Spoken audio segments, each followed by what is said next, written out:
Hello and welcome. This is the Spider-Man PS4 and PS5 costumes, ranking. So on the terrible, we have a Spider-Man costume I have no clue about, but I don't like the design. It looks very plasticky. That could just be the shot, but I still don't care for the look of it at all. Next, we have the Noir. It has the similar problem, although the look is a lot better because it is Noir. Then we have the Peter in his underwear costume. And I don't like that one because we already have Peter in his street clothes, and the street clothes can use a lot more reference material. Then we have the Kane suit, and that one's just not one of my favorites. I don't care for the scheme, haven't cared for his books, haven't cared for anything much about the character. Same with the big time suits, and we can see two of them in the next category, and then the other slimmer big time suit. Then there is the Cyborg Spider-Man, and he's just 90s as all hell, and I don't like it. Proportions are off, nothing about the costume has any logical sense to it. It just looks dumb. And the stories involving it were pretty dumb too. Then we have Spider-Man J / Ultimate Spider-Man, and it's not bad. It's just not all that unique, which is why it's at this placement it is.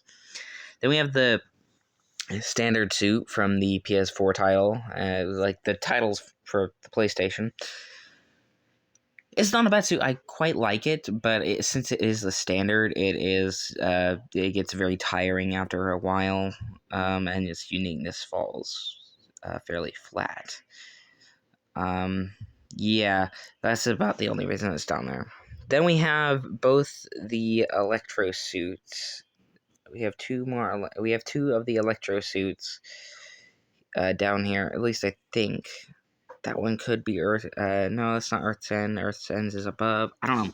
I'm not exactly sure what that first suit is, but the other Electro.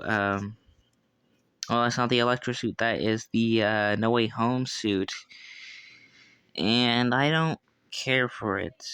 It might be no, that's an Electro Suit because the No Way Home has a gold trimming. And this list was made before No Way Home, so sorry about that. Yeah, no, it's I don't care for the design. The colors don't bounce or pop with pop. So yeah. Then we have the actual electricity suit, and it looks awesome. I like how you can see the electricity flow. It has great functionality. You can see it working.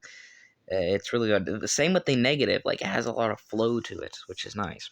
Then you have classic, and it's the classic, and you gotta respect it. Then there's At Earth's End, which is a little clunky, but Earth's End makes sense for it to be clunky because, limitation of materials, all that sort of stuff.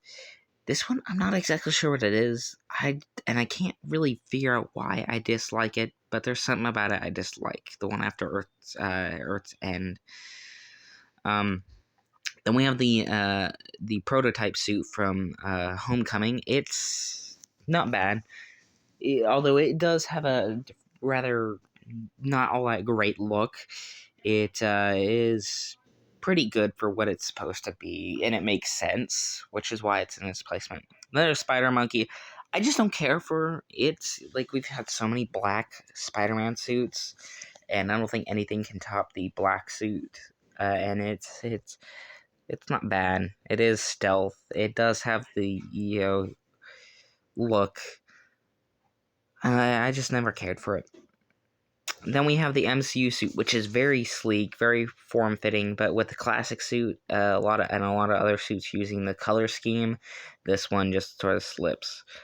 Then there is the Into the Spider-Verse one, which has amazing animation and looks really good, but I don't know, I just didn't care for the animation in that movie, so that one falls a little flat for me.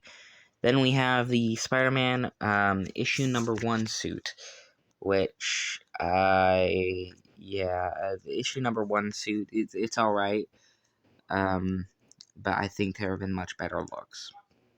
Then we have Clothing Peter, and I like that there is a reference on the shirt. I forget what it is, but it's really good, and I think the joke While the joke might have landed better with the full just underwear, the clothing one has a lot more potential for references, so it stays a little fresher in your mind.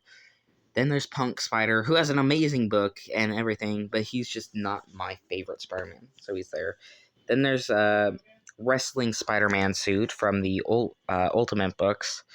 Most people poo-poo that suit, but since it is in the basis of the comics, and it makes sense in the context of that, and it's not really supposed to make sense in the context of this, yeah, it's alright.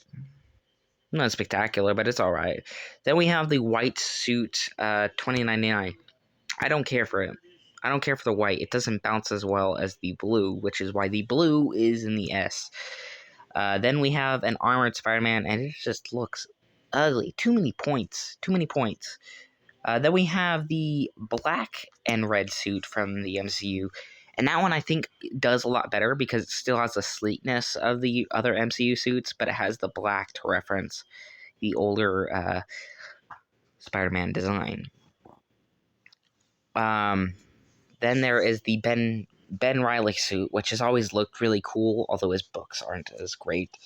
But I love the design of the suit and would definitely use it in gameplay. But it's overshadowed by any of these at the top. Then we have traditional Spider-Man in this universe, and it looks amazing. I like traditional Spider-Man. And then we have the blue and red $20.99, and it follows the color scheme of the original Spider-Man, which is why it's like that. But it has a lot more sleekness and pop to it, and that's what I like about it. Then there's then there's Future Foundation, which is amazing, and I love the book, and I love how the white and black pop from each other. I know I'm saying the costumes pop a lot, but I mean, it's hard to use any other words, really. Then there is Armored at Earth's End, and this one looks really cool, because it makes sense. It'd be like a Fallout-style armor, or like invasion armor sort of thing, for any, Earth-ending events. I haven't read the book, so it might not make any sense, but I like the look, and if that is a similar premise to what it is, then it makes sense. We have Ghost Rider next, and I just love Ghost Rider and Spider-Man. That's it. He only appeared in a handful of books, but everyone who likes Ghost Rider and Spider-Man goes, yeah, it's a cool book. And I have to agree with those people. I don't have to, but I do agree with those people. Then we have the comic art style Spider-Man. I like it. It looks good. It has a unique vibe and cel shaded aspect like they use with the Spider-Verse one. It looks cool. Then we have traditional Iron Spider, and it's traditional Iron Spider, and it looks amazing. I really wish we would have gotten something like that in the MCU, although the MCU one also looks good, which is why it is here, although it's covered by the Tear Maker logo. Then there is Bombastic Bag Man, which it looks ridiculous, but it's supposed to. And I like the joke. I like the continued use of it. And then there's the Raimi suit, which I love the Raimi movies. I love how much the cloth looks like it has bumps and edges, and like you can see how you could repair it and all that sort of stuff. Great stuff. Then there's Spider-Man UK, which is a variant of Captain Britain, and he was also in the. No, he wasn't. No, he wasn't. He's cool though. I like the Captain Britain Corps. It has a very Green Lantern vibe to it. I know that's because Green Lantern Corps, Captain Britain Corps, but it's cool to see. This suit have a lot of love. Wish it would have a spider emblem though. That's something I'm slightly disappointed in. But I like how much it fits with Captain Britain.